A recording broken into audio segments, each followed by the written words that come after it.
I V एफमध्ये पेशंट्सना खूप भीती असते. आय व्ही एफ कशी होणार आहे, काय केलं जाणार आहे, काही काही लोकांना इंजेक्शनची भीती असते. पण सर्वात जास्त जी भीती असते ती ह्याची असते की आय व्ही एफच्या दिवशी प्रोसिजर कशी असणार आहे. तर आज आपण आय व्ही एफ लॅब बघूया आणि त्याचबरोबर बघूया की ही प्रोसिजर कशी केली जाते. तर चला या. सर्वप्रथम पेशंट्सना दोनदा चेंज करून, हात धुवून, कॅप मास्क घालून नंतरच ओटीमध्ये घेतलं जातं. ओटीमध्ये सर्वसाधारण एनेस्थेटिस्ट त्यांना एक्झामिन करतात. ते बघतात, त्यांना BP, पल्स, सॅच्युरेशन हे सगळं बघितलं जातं आणि त्यानंतर त्यांना शॉर्ट GA दिलं जातं, म्हणजे छोटीशी भूल, आणि त्याबरोबर ते बेशुद्ध करून त्यांना ओवम पिकअप केलं जातं. पेशंट्सना एनेस्थेसिया दिला की पेशंटना पोझिशन दिली जाते आणि त्याचबरोबर आमची तयारी सुरू होते. आम्ही त्यांना पोझिशन दिल्यानंतर ओवम पिकअपला घेतो. आता ओवम पिकअपमध्ये प्रोसिजर काय असते, एकदा सोनोग्राफीच्या माध्यमाने आम्ही ऊसाईट ओव्हरी कुठे हे लक्षात आली तर आम्ही ओवम पिकअप करतो. म्हणजे काय की ऊसाईटमधून एक निडल आम्ही ऊसाईटमध्ये टाकतो आणि त्याच्यातलं जे बी आहे ते सक्शनच्या माध्यमाने, म्हणजे हे सक्शनच्या माध्यमाने आम्ही लोक ते ओवम पिकअप करतो. एकदा आम्ही सक्शन थ्रू फॉलिक्युलर फ्लुइड काढली की ह्या ट्यूब्समध्ये काढले जातात आणि हे ट्यूब्स आम्ही ह्या हीटिंग ब्लॉकमध्ये ठेवतो. ह्याचं टेम्परेचर 37 डिग्री असतं आणि हे लॅबमध्ये पोचेपर्यंत ह्याच डिग्रीमध्ये राहायला पाहिजे. त्यामुळे ह्या ब्लॉकमधून आम्ही IVF लॅबमध्ये ट्रान्सफर करतो.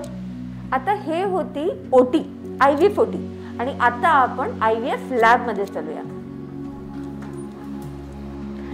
IVF लॅब ही ती प्लेस आहे जिथे ऊसाईट आणि स्पर्म मधून एक एम्ब्रिओ बनू शकतं. पण हे एवढं सोपं आहे का, तर आन्सर इज नॉट.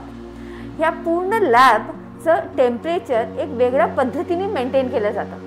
म्हणजे ह्या पूर्ण लॅबमध्ये जी एअर येते ते पोल्युशन नसायला पाहिजे. त्यासाठी आपल्याला VOCची मदत घेतली जाते. एकदा ऊसाईट कलेक्ट झालं, ओवम पिकअप झालं की हे ऊसाईट कसे क्वालिटीचे आहेत हे बघण्यासाठी आम्ही लॅमिनर फ्लोमध्ये ठेवतो. ह्याचं जे बेस आहे ह्याचं टेम्परेचर पण 37 डिग्री असतं. एकदा फॉलिक्युलर फ्लुइड आणि हे ब्लॉक बरोबर आले की आम्ही ह्या पेट्री डिशमध्ये टाकतो. त्यानंतर आम्ही हे ऊसाईट कसे आहेत, किती आहेत हे बघण्याचं काम करतो. ह्याच्यामध्ये ऊसाईट एक एक करून सेपरेट केले जातात आणि त्यांना सेपरेट केल्यानंतर आम्ही लोक त्यांना इन्क्युबेट करतो.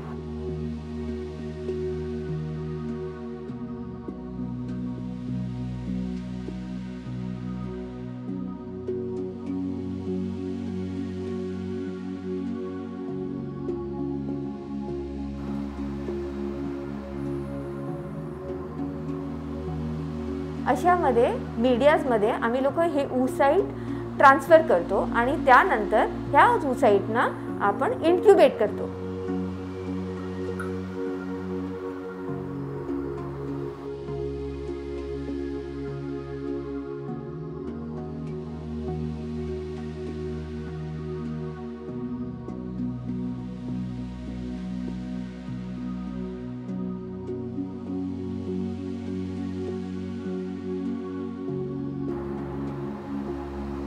एकदा ऊसाईटची क्वालिटी आणि क्वांटिटी कळली की त्यानंतर त्याला इन्क्युबेट केलं जातं.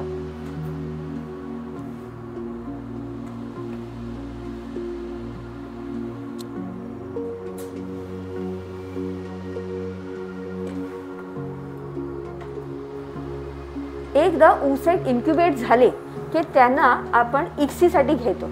आता ह्या इक्सीमध्ये घेताना आपल्याला ही काळजी घ्यायला लागते की टेम्परेचर ऊसाईटचं, लॅबचं सेम असायला पाहिजे. आणि त्याचबरोबर हे आहे इक्सी मशीन. ह्याच इक्सी मशीनमध्ये एक ऊसाईट आणि एक स्पर्मचं मिलाप करून दिलं जातं आणि त्याला परत इन्क्युबेट केलं जातं. तर आता आपण बघूया इक्सी कशी केली जाते.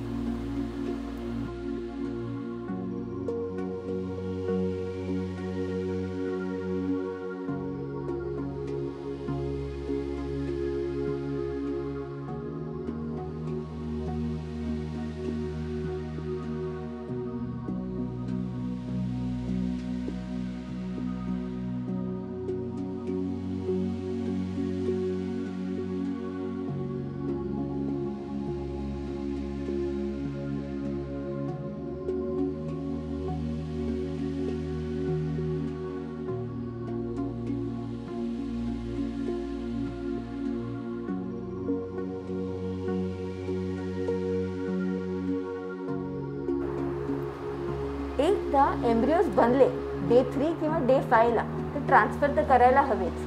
त्यामुळे आपण आता बघणार आहे FET किंवा ट्रान्सफर ह्या दोघांची टेक्निक काय असते.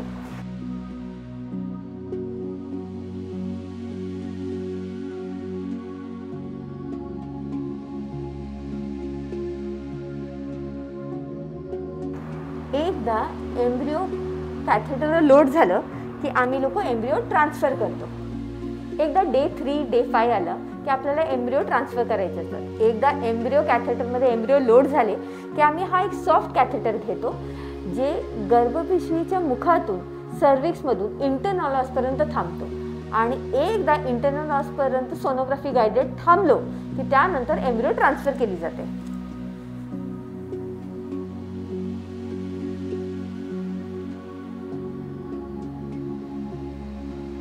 मॅच 1, 1.5, 2, 2.5 आणि ट्रान्सफर. एकदा एम्ब्रियोज बनले की जे जास्त एम्ब्रियोज असतात त्यांना आपण फ्रीज करतो आणि हे फ्रीज हे क्रायोकॅन्समध्ये केले जातात. हे आहे अँड्रोलॉजी युनिट. ह्याच्यामध्ये स्पर्म वॉश केले जातात, स्पर्मची क्वालिटी क्वांटिटी ॲनलाइज केली जाते. त्याचबरोबर ह्याच काउंटरमध्ये आपण इक्सीच्या टाईमला स्पर्म चांगले ते चांगले घेऊन आतमध्ये लॅबमध्ये ट्रान्सफर केले जाते.